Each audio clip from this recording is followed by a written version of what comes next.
C'était les funérailles de l'une des victimes des affrontements entre manifestants pro-démocratie et les forces de l'ordre en Birmanie. Les reporters sur place n'ont pu savoir si la femme, connue sous le nom de Ma Daisy, a été touchée par une balle réelle ou une balle en caoutchouc. Mais elle a été tuée à Mandalay ce dimanche. Si certains rapports mettent en avant un bilan encore plus lourd, selon l'ONU, au moins 18 personnes ont été tuées ces derniers jours, alors que la répression menée par les putschistes est de plus en plus forte. L'appartement d'un journaliste de Democratic Voice of Burma a été violemment attaqué lundi soir et le journaliste emmené. Une nouvelle réunion du Conseil de sécurité des Nations Unies est envisagée. Les États-Unis s'attendent à de nouvelles annonces, si ce n'est des sanctions contre le régime militaire birman.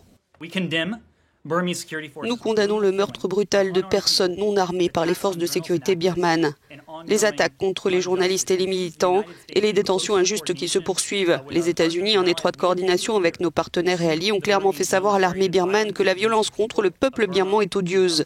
La récente escalade et les tactiques des forces de sécurité sont répréhensibles.